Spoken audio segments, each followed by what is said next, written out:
Just a second. Or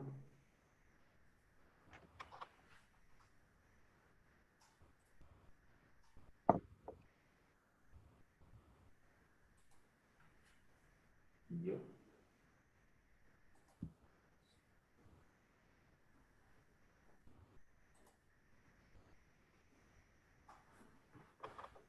Waiting for Zoom to share it on Facebook Live.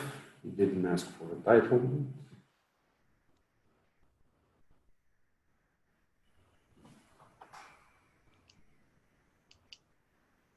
Okay, design for going live. Not now.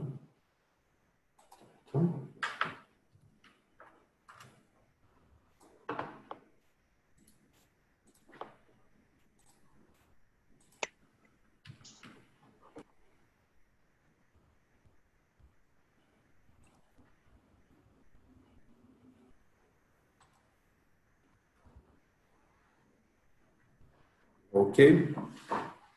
So, hello everybody. Thank you for joining us today, where we will devote both our and your time to one very popular topic and both very impactful. It's the coronavirus outbreak and how it impacts modern business doing. But before that, we should all be thankful that we spend time with our families and gain more of this valuable time as well as some kilos. But what we experienced so far from business perspective is that the coronavirus outbreak caught the world unprepared for such a event that has such a magnificent impact on the business segment. What we know so far is that millions of jobs were lost worldwide. The GDP growth is slow, and we have yet to recover from this crisis. Many of the businesses are reinventing their strategy and trying to adjust to what the world will look like tomorrow. And how we did this in InterWorks and how we prepare for the future that is to come, we will discuss for the next hour together with my colleagues from the board of directors in InterWorks. So here I would like to start with the first question. It's for our the InterWorks vision, Aleksandar, a company that has been present on the software market for more than 16 years. How would you say COVID-19 impacted us? So I would say, first of all, thanks for everyone joining. Thanks for coordinating the event. I think it's good to have increased communication as we've been doing over the past few weeks. And I think it's normal to be a little bit more aware.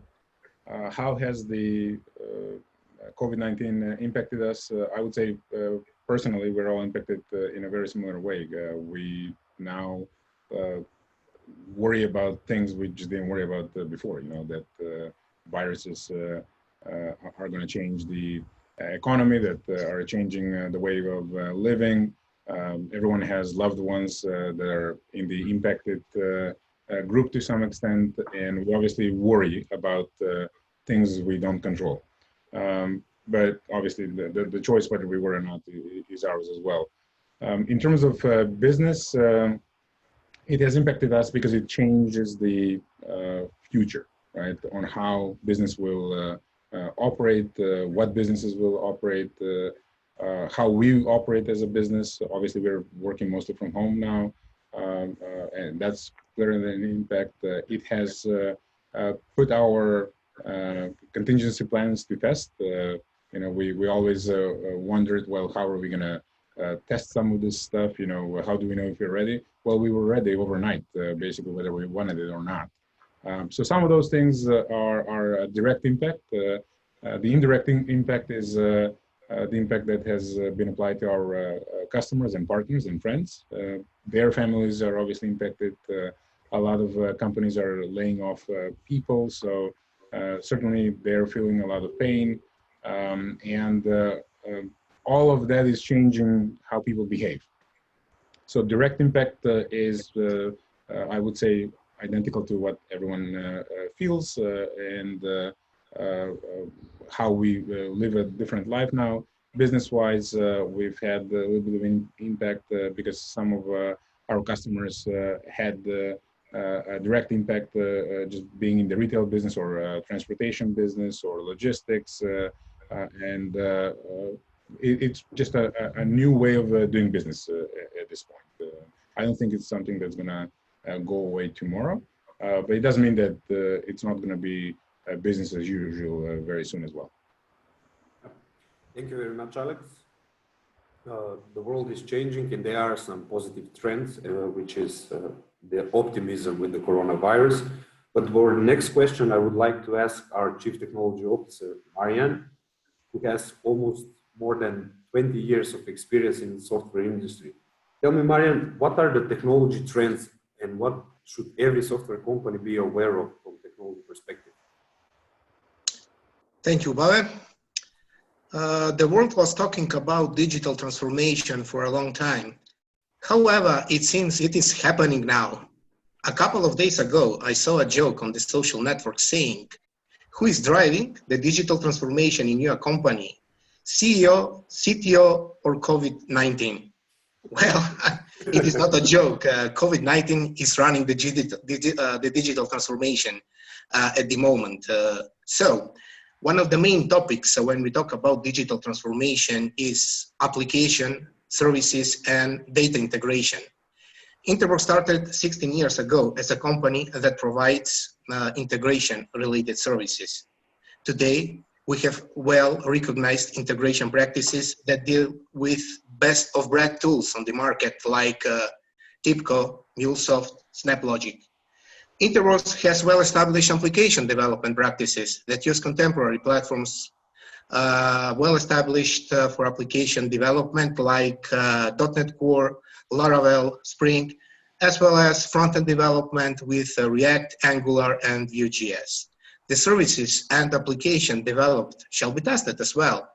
InterWorks QA practice offers functional, regression, and performance testing using a variety of tools for test automation. Our data management practice is capable to mine the data and I would say provide business insights and customer personalization to our applications. InterWorks DevOps and support team can provide application infrastructure in minutes, and our project managers are flexible enough to organize project and business processes effectively. So yes, I would say InterWorks is on the right path and we can cover full software development lifecycle. Regarding future technologies, I would bet on big data, AI, machine learning, networking and security, AR and VR, cloud services, etc. I hope I will provide more insights later on this webinar. Thank you very much, Marjan, for your detailed overview of the situation. So the next question would be for Elizabeta. You, as a principal advisor in InterWorks, run pretty much anything involved from business development, or marketing and sales. Do you think clients changed because of COVID, and how did they change, and how did this impact us as InterWorks? Thank you, Aleksandar. Yes, our clients definitely changed because, first of all, our clients are people, as all of us have changed during this time. So I have our clients. We have pretty open communication with all of them. During this time, we actually got to know them a little bit more on a personal level. We have increased communication with them. What changed is, I would say, they actually took our hand. We offered a hand with all the positive news and everything we can help with for our clients. So they took us up on that offer. So we've had more candid conversations about what's needed, where they need to go, what are some quick wins we can do than ever before, I would say. We also, one of the other changes we've seen is we talk more now with the administration, with the accounting companies that process our invoicing. We never knew them before. They were just, someone who pays our bills. Right now, we know them as people because we have more frequent conversation and we actually talk about, their families, their kids, what they like, what they don't like. They're all concerned about the same things we are. What's going on outside? Is it safe? How's our business going? What can we do to survive during this period? Or how can we thrive? So definitely it has had a positive impact, I would say, on our relationship with the customers. Okay. Thank you very much, Betty, for your detailed overview. And it is truly a challenging period that we are living. So the next question would be for Alex, as InterWorks' vision remains unchanged. So how do you manage to stay stable in such challenging times? What is your drive? How do you do it? So, I mean, I think that that really comes from really knowing what you want to do. And as a company, we haven't really changed what we want to do, right? Our mission to help our partners and coming up with ideas that would really empower them to outsmart the competition really hasn't changed. And that's really never going to change for us as a company. That's what we do. That's who we are. And we always remind ourselves why we do things. So if we stick to that, the noise that's happening around us really doesn't change anything. The only thing is how we basically react and whether we do react to anything or not. So if we look at it from that perspective, we decide what actions we would take. And obviously, based on the new situation, we are taking new actions, but that doesn't change where we go, right? The destination is still the same. Whether we'll take a different route or adjust, the steps we take, obviously, yes. Our vision is still the same. We care about our people. We care about, the family. We care about who we want to become. How we get there is obviously part of the strategy for the company, and we are adjusting the strategy of the company. We're adjusting on numerous levels, some short-term, some long-term, but in essence, how we stay stable, it's not, I've heard people talk about we ignore things. We do not ignore anything. We just don't panic. We don't overreact. Everyone gets frustrated, right? I mean, if someone doesn't get frustrated that we have thousands of people dying, that didn't really have to die, then you're just not human, I would say. But obviously, we can't get bogged down in that. We look at the situation, we pause, we understand what's the situation, and then we move on. Or moving on simply means we determine what we have to do, what actions we have to take, and by leaving. That's, I believe, the real difference between us as a company and maybe others that see this situation as a detriment to their future. It's not pleasant, certainly. It's not something anyone would have predicted, right? It's one of those black swan events that you can't predict, but it is here, and we can't ignore it. We can't hide, so we're just taking action given the chessboard that we have in front of us, right? I often say that if we're good chess players, we will be able to play any game. So the real guiding principle on how we stay focused is be the chess player, don't be the peon or any figure on the chessboard, because then you just don't know what's happening. So as long as you are aware of the fact that someone can shake up your chessboard, you'll expect it, and that's what we do. And we do that regardless whether it's COVID or anything else. So that's basically the way forward. Okay. Thank you very much, Alex. So the next question would be for our CTO, for Marjan. So we mentioned that we help other companies manage the crisis with technology. How is InterWorks helping other companies and thus delivering outstanding value? So how the technology impacts our clients? During crises and pandemics such as this one, people are staying at home. The world is isolated. People can communicate remotely only. Internet is the main highway for business and social interaction. Children have their education process online. Video conferencing dominates. The only way most of the companies can provide and sell their goods and services is through online stores, e-commerce, and educational portals. Some of the companies have been more or less prepared for this digital-only scenario. However, there are a lot of companies that will start today with their online store and portal implementation. In this digital ecosystem, technology will help them integrate with their payment and shipment providers and automate their order, inventory, supply, and shipment processes. Well, this is perfect match with the services InterWorks offers today. Besides that, InterWorks is ISO 27001 security certified company. This pandemic is one of the scenarios covered with our business continuity plan. Up to this moment, I would say our employees are working remotely from home using well-established processes for VPN and backbone information system access provisioning. In addition, we are trying to help our clients with our security practices, apply our best practices, and fit their specific use cases. Excellent. Thank you very much for clarifying that, Marjan. So the next question goes for Elizabeta. So in a crisis, how does this impact our marketing plan? Do we still represent our core values, and do we message channeling this to our clients?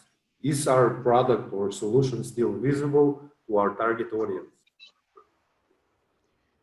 Marketing has been a hot topic during this crisis, especially because a lot of people are on a lockdown and they spend more and more time on social media.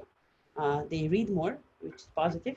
What they read, we'll discuss is a different topic. But it has definitely changed our marketing in a way that we are now a lot more present. We post more often just because people read the information. So we post more frequently. We've also increased our internal communication to our employees because we don't see each other in the hallways anymore. So we have increased the internal marketing. We have all kinds of different engagements going on with people sending us drawings from their kids, because we all know if you work from home, your kids are there right next to you. Recipes from what they cooked. But on a professional side, we have more and more professional content. We have more free guides and help on how you can do things, how you can, there's a webinar coming out on how you can do a simple e-commerce site, with Laravel or with, different platforms that we are running, how you can start reading your data, how you can make sense of the data. So we do provide more guidelines and help to the clients. Also going to specifically to our clients, we have weekly updates of what's going on with InterWorks. We call it, working from home update, where we concentrate on all the positive things that happened in the world or inside, InterWorks. For example, how many kids were born last week, how many new babies we have in this world, instead of going with the regulars, you turn on the news and you see how many people died. So we have managed to stay focused on the positive. We have managed to stay focused on how we help the clients with particular pain points they have. We had a client who, for example, when they started working from home, they had 300 people that didn't know how to use VPN and how to connect, to the environment. So we help with things that are outside of our domain, but if we have the expertise, we offer a hand, and that has been very positive. We have clients communicating back to us what they want to see and what they want to do. Out of all this crisis, we came up with a digital color book, something that, we talk about one day and say, okay, let's just create a digital color book for our kids, so they're entertained, so they can do that. We are offering that to our clients for right now, free of charge. Just here you go. We have a coloring book, we can publish it for you. So I think we've done a lot of bit on the marketing side. We have a lot more webinars right now because, people want content, real-time content, a forum where they can ask questions, not just read about it. And we do have an increased blog activity. So, when you guys want to read or you want to ask us questions, please feel free to visit our website, and anybody that's interested, we are actually open to one-on-one conversation, anything that we can help with at this particular time. I think one thing to add here, I think in terms of marketing, it's really not that much that it's really part of marketing. The freedom that people have gotten in terms of time is allowing them to basically participate more. a lot of the work that marketing is pushing out is really hard work from the employees. You know, a lot of the things that you mentioned are really our employees' work. You know, they spend their time in writing a blog. They spend their time in dreaming up something, or maybe they've heard about an idea that has been discussed, say from Marjan or myself or someone like that, and then they go and begin, right? They do something, and that at the end of the day, right? The coloring book was an idea as such. How can we entertain kids a little bit more, and someone crank out an app? So that's really a lot of the marketing that we call it marketing is really just hard work that people within our company have done because now they either have more freedom to work or a little bit more time, or they just get refocused. It's definitely a team effort. You know, one person cannot do anything by themselves. So yes, there has been increased activity from our employees as well, not just on writing blogs, but also internal applications development. You know, some low-hanging fruits that have been left over from process side. It's, you know, it's great for me to see that we're automating a bunch of things that were, you know, kind of left as, okay, this is something simple, you know, we'll continue doing it the way we had. So workarounds, definitely pleasant experience with more productivity from people working. Yeah, and a lot of things that may have been on the bookshelf as a TBD are now becoming priorities because people realize what's happening around. You know, I don't want to use a bad metaphor. You know, life is short, but life is short, and we want to explore as much as possible. So all of these things, like the e-commerce commentary, came from that. What else can we do around e-commerce? So what technology could we learn? So a lot of that that's happening on the marketing side is really a result of what's happening inside, and marketing is just doing more of their job of exposing all the things that are happening inside. So I got to give kudos to the team for really stepping up and looking at all the opportunities, listening to clients. A lot of these things come from clients and partners as either an idea that we can help with or an idea that we can do jointly. So kudos to the team for stepping up. Yeah, I would say it's a very good problem to have when marketing team cannot catch up with keep up with the demand. Yeah. With the demand. So. Thank you, guys. It's a really pleasure to see optimism among the brink of the crisis, but also have to say that support is the InterWorks way. I have to say this from my experience as well. And anything is possible if you put your mind into it. So yeah, the alternative, right? I mean, the alternative is to think about death, and that, you know, do that. You know, but you cannot think about that longer. You usually go and try it. Yeah.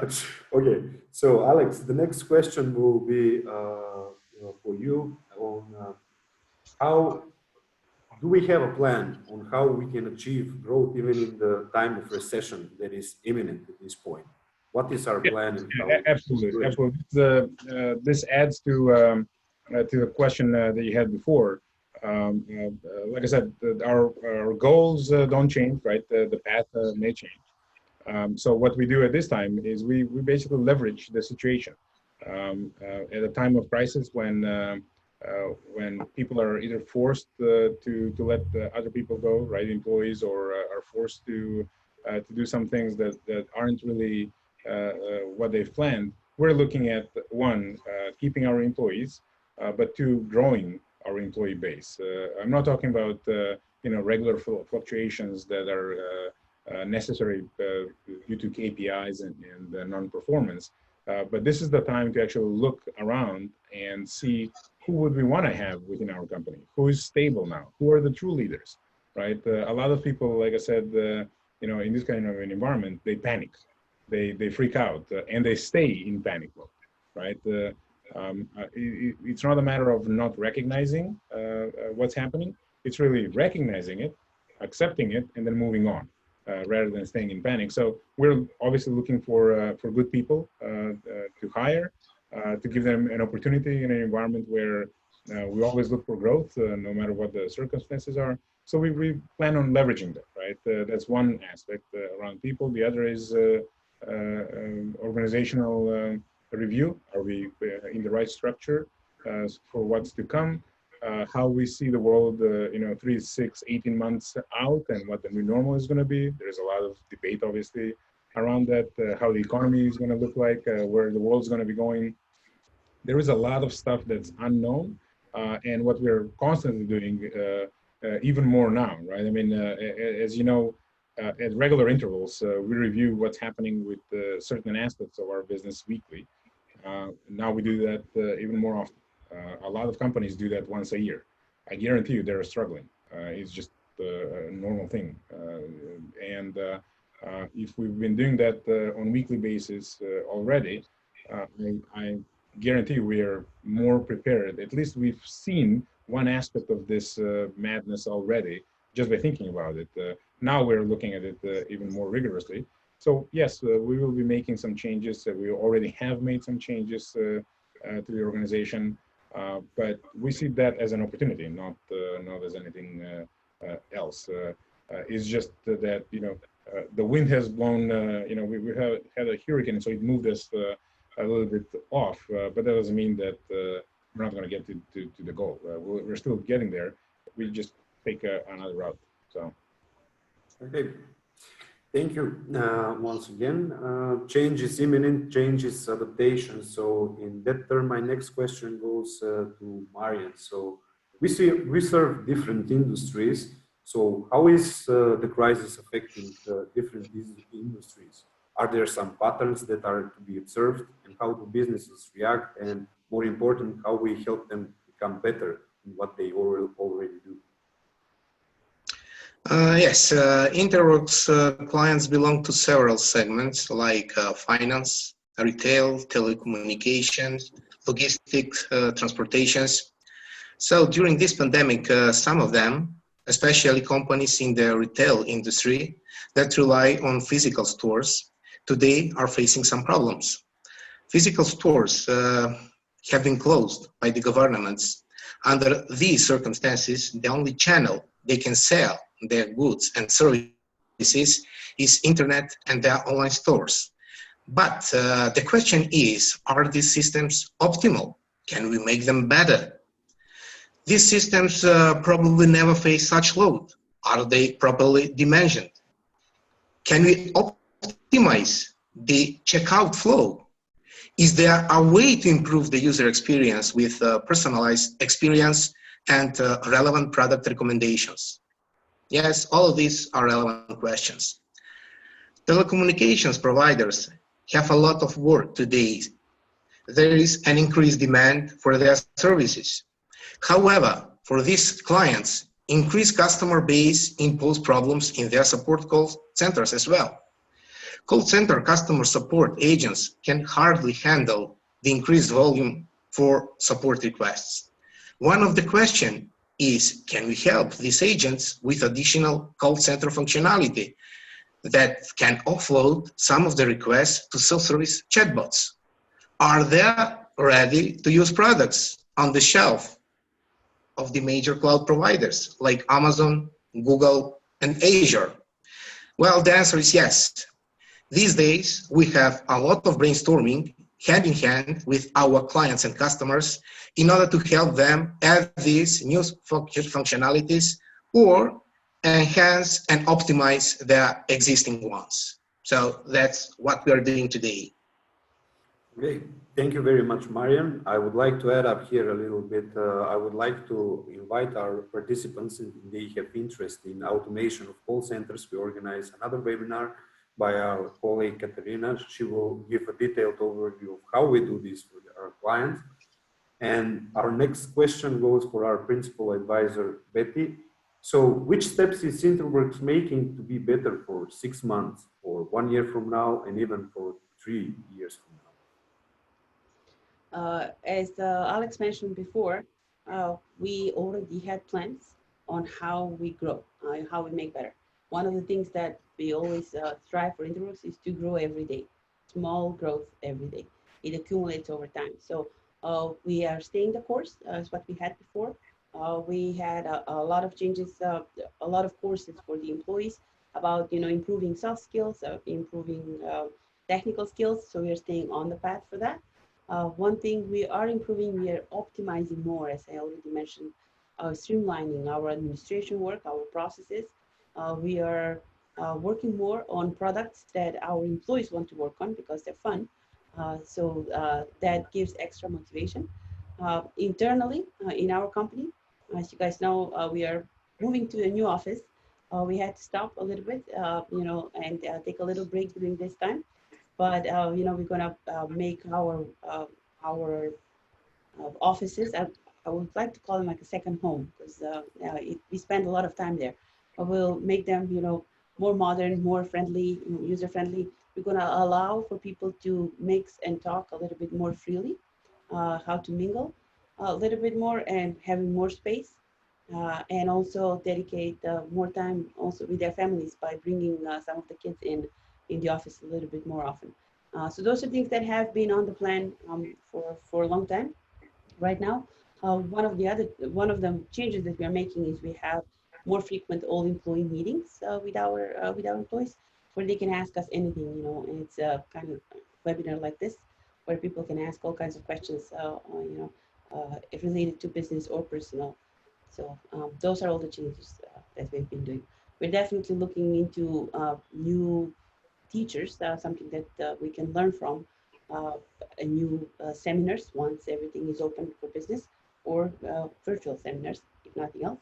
And I think one of the other good things that's happening is, as a collective, we've been reading more books, more good books, and we are sharing tips and tricks. So it looks like a lot of our employees are concentrating on personal growth during this time, which is amazing. Okay, thank you, Betty. Family culture, it's in one of the InterWorks core values. Yes, it is. But the next question, I know it's Alex's personal favorite. So it's about the value we deliver to our clients. How do we help our clients become better version of themselves? Yeah, it's definitely a favorite for me, because that's what really brought us together in the first place. That's how we started the company and why we started it. I think a lot of the kind of the underlying reasons have been stated already. We are trying to communicate more, trying to understand their pains a little bit more. We're trying to understand the overall situation that each client is in right now. We're trying to understand what their goals and plans are and how they have changed, if any. And we offer help.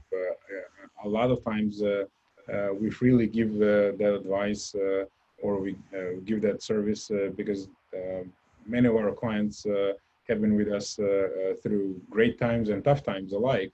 And they're really more like extended family than anything else. So it's only natural for us to think of those clients as an extension of us, and to really be with them at tough times. It's really easy to be friends when everything is great. We want to show our clients and partners that we're here when times are bad. And we do whatever we can to the extent of our capabilities to really be with them, to offer services where they may not have seen a reason to invest, maybe, or even in cases where they are struggling and they have to let some of our folks go or put them aside for a temporary basis. We simply leave them there and provide the help, because it's not, COVID didn't really change companies' patterns or what they were planning to do. They were just forced to put something aside. And if something was priority, say in mid-February or late January, it's still important. It's just not urgent anymore, right? So we want to make sure that what's important to those companies and partners is really what we are focusing on, because we know it will remain to be important. COVID just changed their urgency. So we want to really address things that are important to them, but maybe not urgent now, but we know it's important. So we try to help out in that sense. Thank you very much, Alex, for outlining the importance. So when we are speaking about importance, see, Marjan, have anything changed in the technology strategy of InterWorks due to the crisis, due to the COVID crisis? Is there anything that's been put into it or anything removed? So how would you describe the impact on the technology strategy of InterWorks? We are approaching gently the age of Internet of Everything. Internet of Everything is not a new thing. Corona just speeds up the whole process. The world will become a mesh of connected systems, devices, and humans, very important, and humans. The connections will not exist among the systems only. On the contrary, many devices and humans sitting behind firewalls and not routers will be connected through peer-to-peer connections. The skills required to establish and maintain this connectivity are networking and security, for sure. These systems, devices, and humans will exchange a large volume of structured, semi-structured, and unstructured data, text messages, like Facebook messages or tweets. This data shall be collected, classified, analyzed, in order to provide insights and recommendation for personalized sites and processes. So AI and machine learning will be crucial for successful business. The online and e-commerce stores will be of great importance for the businesses. User experience shall be as much as possible similar to the real-life user experience. So virtual reality and augmented reality will help us achieve these goals. Finally, having a well-trained DevOps teams and cloud engineers being able to provision cloud infrastructure, platforms, and services in a very short time will help companies being agile and play with digital innovation. So finally, the enumeration from my perspective is networking, security, integration, artificial intelligence, machine learning, augmented reality, virtual reality, and cloud services. So that's my opinion. Thank you very much, Marjan, for your detailed overview, precise as always. So I have to remind the public that's listening to us that we are approaching the quality questions and answers session. So we have two questions to go, and after that we'll be open to discuss what you want to share with us, guys. So the next question goes for Betty, and it's about the sales strategy. How did the COVID-19 impacted the InterWorks sales strategy? What is working now and what is expected to be working in the future? So what is working now is what used to work before too, because we are also, as I said, we're working with people and selling to people. As I mentioned, it opened the door a little bit more as to having more candid conversations with our clients and actually putting the, opening the cards on both sides and seeing what's a win-win situation. At this point, we're not concentrating on profits. We actually already started changing all of that mindset into how we can help users solve a problem. We are not a staffing company, so we've never approached it in that way. What are the problems that we can solve? It's changed to where we're now open in considering other areas of discussion, as I mentioned, security, VPNs. That wasn't our main selling point before. That is something that we are doing and considering right now. We are big on mobile applications right now, opening opening conversations with clients around what else we can make available on your mobile application, what other functionalities we can do, what are problems we can solve for your customer service relationship, for your help desk. What are the processes that are painful right now? That's how it changed. It's just having different conversation outside of our main areas of expertise and still connecting them to what we know and what we do best. It is a little bit easier to talk. We understand that it's a different world right now. That some clients may close a little bit later. It's a prolonged process. Things that used to take days now may take weeks. but we are open to that. We are staying in communication with the clients, learning more about them, learning what's truly needed for them. And if they're successful, we'll be successful too. Okay. Thank you, Betty. It was indeed a very positive conversation, and I believe our auditorium would like to hear for our InterWorks vision. Or Alex, how do you stay positive in times like this? What would be your advice to them, and how they can tackle the current situation for the managers, leaders, and other people that drive the crisis management? So, I mean, I think I partially answered that earlier, Ubavkov. How do I say it's probably a personality more than anything else, but I always compare it to what's the alternative, right? It's not being positive just for positive sake or being an optimist without actually looking around, but it's really to understand the situation and then plan on succeeding versus planning to fail. Right, and that's really the difference. It's really nothing else. There's nothing positive or negative. You can focus on what you believe is the right thing, and you can follow that and look at all curveballs that are thrown at you, regardless of whether it came in, naturally or unnaturally. And from that perspective, I think you just really have no other alternative. You can close out, you can go and hide, but the world's not going to change, right? COVID is similar. So I don't really look at it as anything other than sticking with what you believe is the right way forward. And if you were thinking about it, this wouldn't be anything new, right? It would just be executing on something you've already done.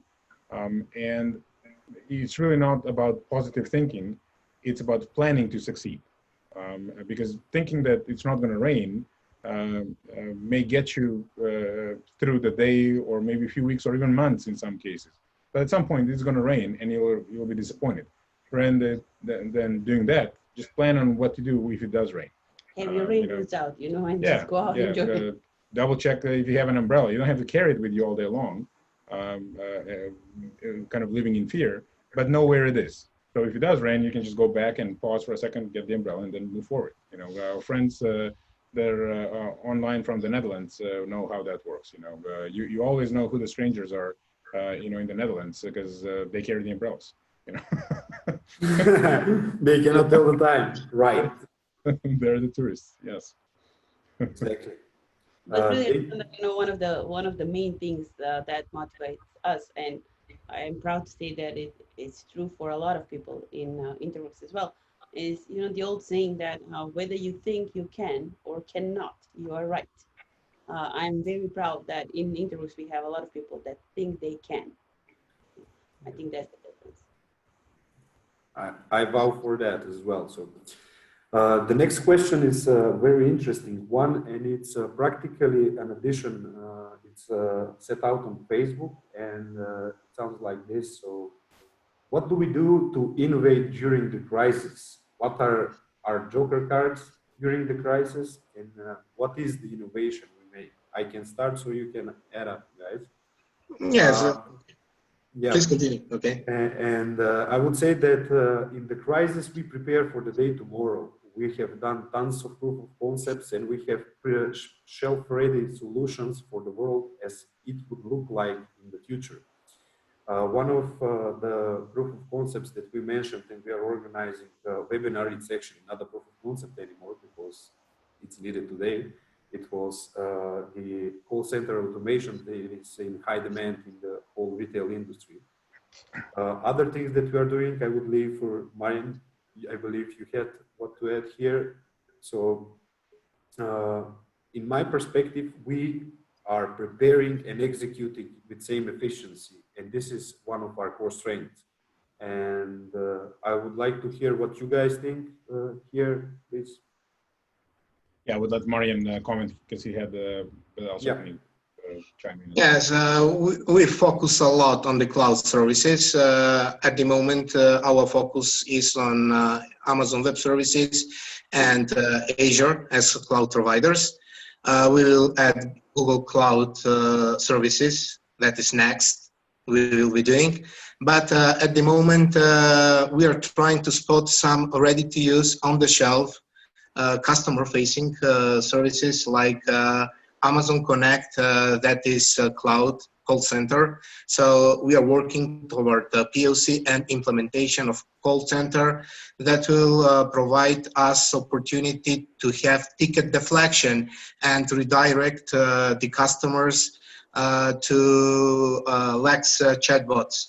At the same time, we are analyzing some other cloud services in Amazon, like Amazon Pinpoint, that is user experience and customer engagement tool that will try to offer the correct products to the right user segment at the right time, at the right place.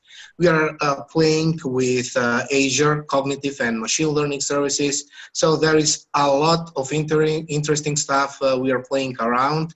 And I hope we are ready to serve our customers with brand new products and solutions in the near future. Yeah, and one thing I would add here, Ubavkov, is I think you said it as well. A lot of this isn't really new, right? A lot of this stuff is something we've done over the past 15 years. People now start thinking about how do we integrate, how do we get information from one system to another. I'm hearing a bit of an echo in that area as well.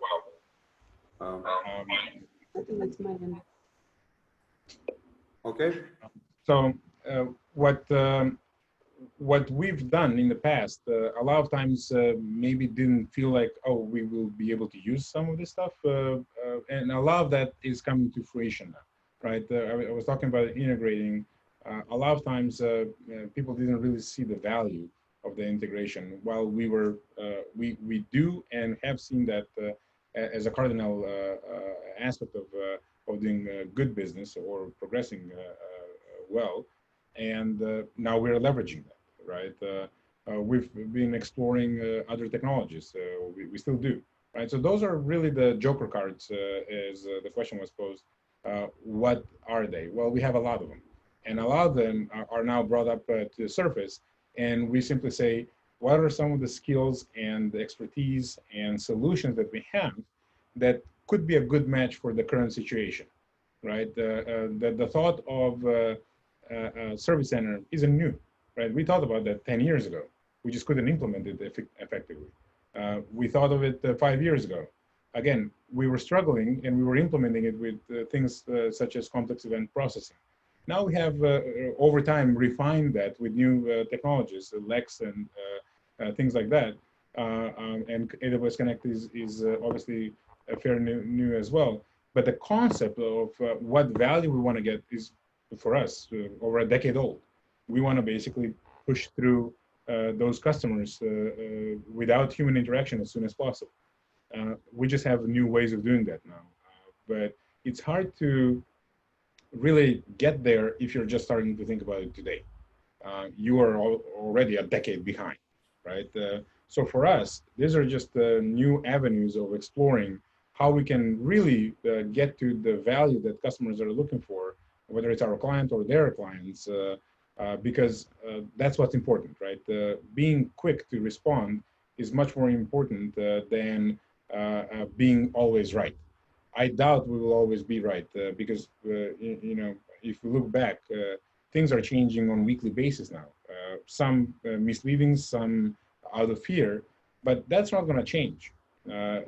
It's not going to be calm times, right? There's going to be rough seas for a little while. And we want to basically get to help those customers and solve those problems very quickly, although we may not solve them 100%. I guarantee you we'll be okay with 80, 85, 90%, as long as we do that very rapidly, and then we improve. So that's really where those joker cards are and what they are. Okay, so the winds of change are blowing at this moment. So Marjan, there was this one question that you touched. What will be the change that we do today and it will emerge in 5 years? So can you predict the future from technological perspective? Well, I already said and mentioned the Internet of Everything. I'm not promoting here human chipping, but probably we will have some gadgets, wearing some gadgets, and probably the tracking processes will be implemented everywhere. There are many business and ethical questions here, but I guess it will be solved eventually. Even today, we have mobile applications for humor tracking in Macedonia. If someone has COVID-19, based on the light Bluetooth signal, the mobile application will provide to the government candidates that are close. So that tracking sooner or later will be there, but I hope for good of humanity.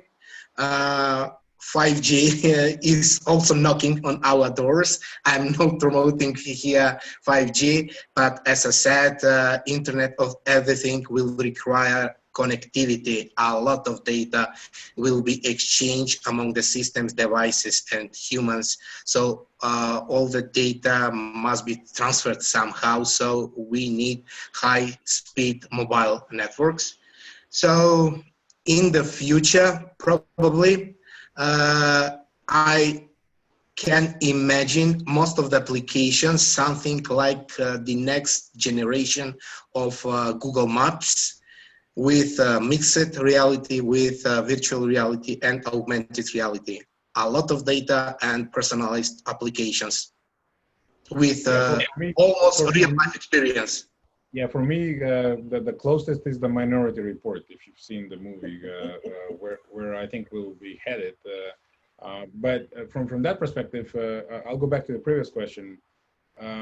We've done some of that type of work almost a decade ago with casinos. You know, Vegas casinos actually know more about you than you. They know what you will be asking. And they do that because you've given them the right to do so.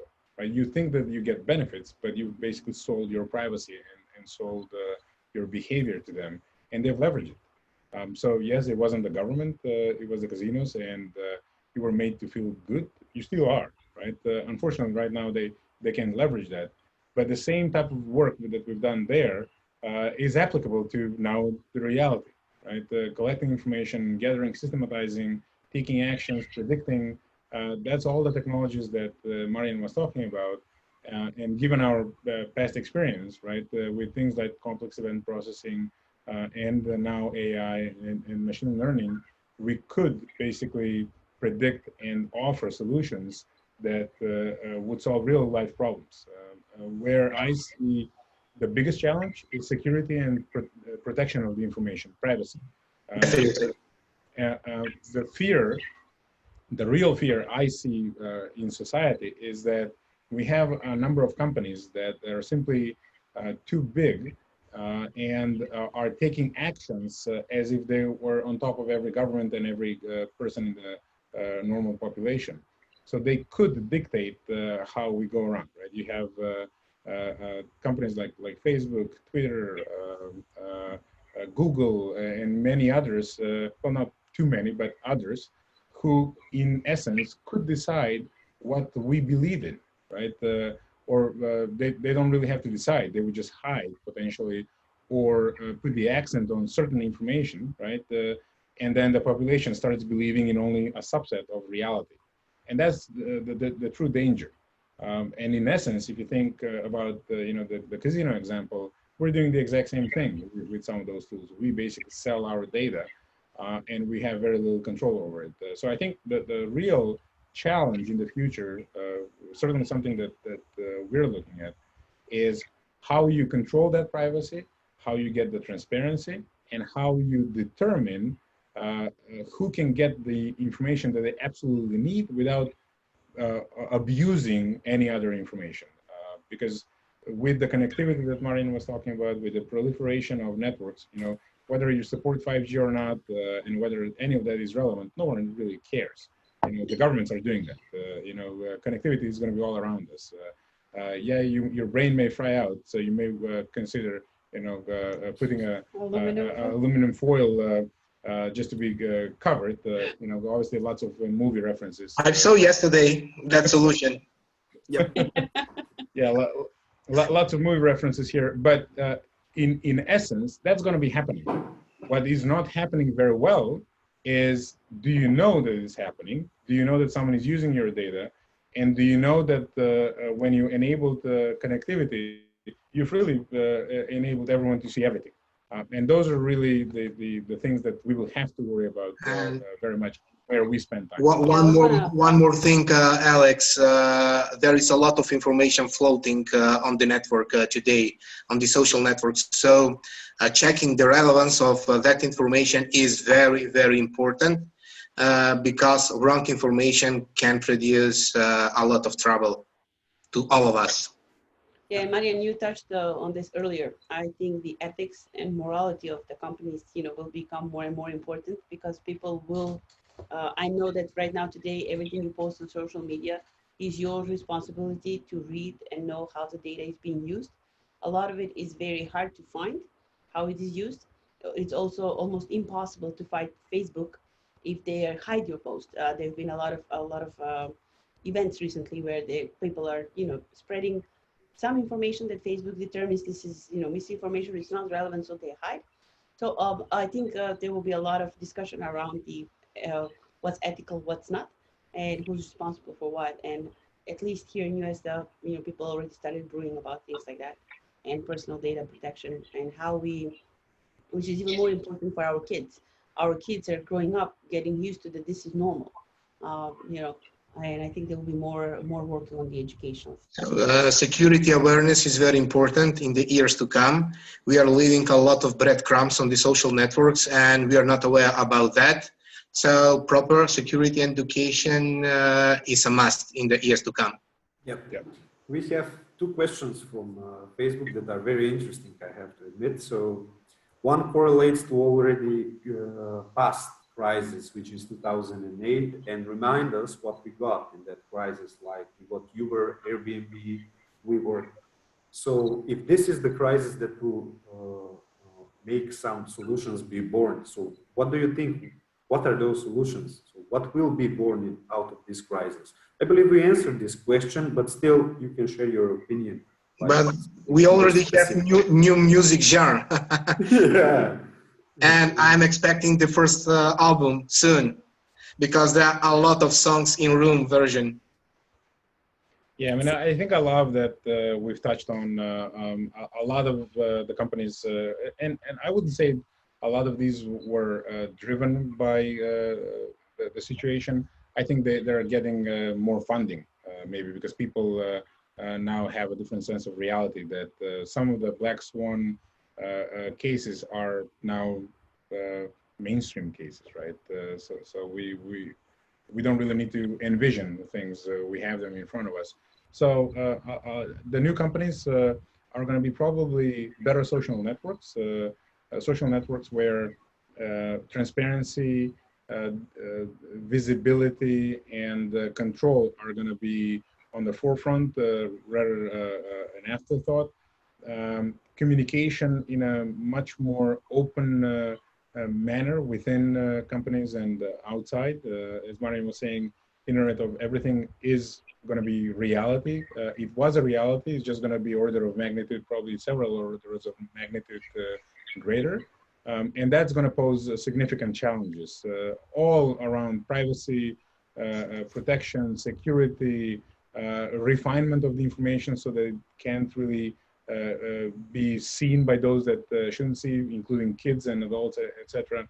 So I think from companies, that's where new ones will be born. And the other is the new way of life. It's still too early to tell whether companies will change, whether we will go into kind of a homestead environment and do most work from home.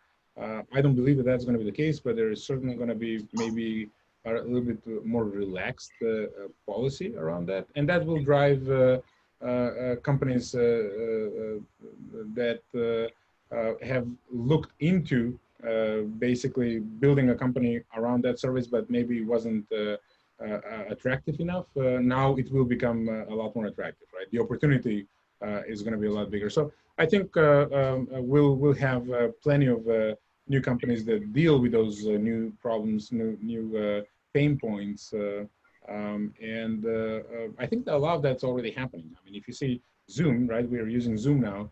Until recently, Zoom was skyrocketing because it was kind of the only option. So what are the big companies doing, right? Google is now giving away handouts. Microsoft is looking at giving away Teams to some degree. So competition is going to get a lot more agile as well. And I think that's what will become the new reality, that companies will be trying a lot of things very quickly. And those that can survive in that kind of environment will be the new leaders. So.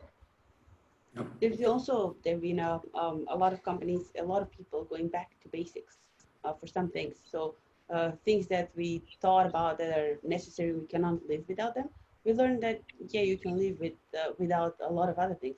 So there will also increased interest right now in, board games, some things that, people kind of forgot to do as a family. So there's been a lot of going back to positive things from this as well.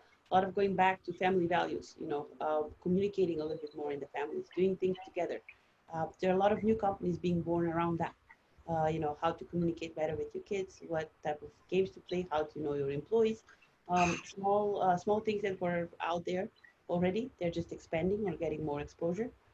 Also, there've been a lot of talks, if you guys read a little bit on the greenhouse effect, what this means for our planet as well. How companies are coping with packaging, with delivery, with optimization. We don't really need to have everything next morning. We kind of gotten used to that, but there are also other, other innovations happening around these delivery mechanisms and packaging mechanisms. So that's also good. Yep. Yeah, and a lot of the things that I think were brought up over the past weeks and months is really thinking what's important, really valuing what you already have. A lot of people get desensitized with the fact that you're really not valuing what's already given to you and what you already have and leveraging that. So now, as we were forced to take a pause, I think a lot of people, at least the feedback I'm getting and what I'm seeing happening is that people are really taking a breather and saying, well, I don't really need much. I was looking at something more attractive, right? I was looking at a new car. I was looking at a bigger house. I was looking at this. I was looking at that. I got everything I need. I got my family. I got my health, right? I got my friends. I work with a good company. I am joined by good coworkers, and I know they care about me because they ask me, how am I? A lot of times people forget about those things, but that's what drives us, right? So in essence, a lot of what we as a company do and what drives us is really what will be necessary down the road. Yep. Though the rates in supermarkets were eminent like 2 months ago, but the consumer economy is reduced by 30% by a latest study of McKinsey. The other question is about our business. So how this impacts the quantity and quality or business demands from our perspective and how it will reflect in future. I may touch the point here that at this point, there is the stereotype, but it will trigger mechanisms in other industries so they tackle the problems they face today so they don't have them tomorrow. So if you ask me, almost any article there is by any prominent source says that the solution at this moment is digitalization. We were hearing a lot for digitalization, but as Marjan said, the new chief digital officer or COVID-19, it's harsh on the requirements. So we expect the increase of business, but please fill me out here if you have something to add. Yeah, I mean, I think it's not just digitalization, right? Digitalization isn't new. It's how you look at it and what it actually provides. A lot of people were seeing that as a way to create maybe additional revenue, or maybe calling it a different revenue stream. Now it's livelihood. If you don't have that, you will not exist. I mean, it's as simple as that. So that is what's going to drive our business too, right? We are looking at those companies that really need to enhance their visualization, to really focus on what's most important around visualization, to leverage technology internally to, for lack of a better term, to manage their employees, to know where their employees are. Look at what you can do about education and how you track and stay on top of employees to make sure that they are progressing. A lot of the things that we as a company, for example, have done in the past few years is really no longer relevant in skills perspective. Conceptually, solution-wise, is very relevant. Now it's actually the boom days, right? It's necessary foundation. That's right. That's right. But skills-wise, right? If you think about it, scripting. We were talking about the scripting languages, say 5 years ago, right? Now they're learning scripting in first grade. My daughter is learning scripting languages in first grade. If someone thinks that they have something relevant, if they just know scripting, they're just lying to themselves. That's commodity. No one cares. No one values it. You can use a machine to script stuff for you. So that is changing, right? Because of that, we are changing as well, and how we value progress as a company. But that's life. Things have changed. Yep. Resistance is futile. Persistence is futile. Yeah. We all agree that these are the winds of change blow high.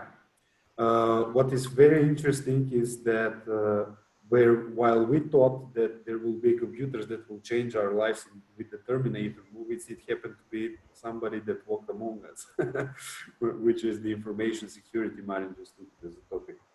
So I just want to touch on time. I don't see it not here, so we are 4 minutes overdue. Okay, we can keep going, but I just don't want to be respectful of everybody's time. Yeah. Do we have any questions that are important for us to answer, Ubavkov? We went over all the questions that we got through Facebook and here on the channel, and we are finished with the question. Any final thoughts that you would like to share with our auditorium? And I believe we are done. Okay. No, I mean, I would just say thanks for everyone's time. I think this was a good opportunity for us to have a chat, and I certainly welcome future ones as well. And if this was valuable for everyone on the call, pose new questions. We'll have an opportunity to get together again. Maybe we'll look into creating more focused discussions, and especially around business building, especially around maybe details around technology. This is exploration for us as well. So obviously, we are trying to see what else we could do to help out the community, to help out customers, clients, partners. So let us know. We'd gladly look at what else we could do. Okay.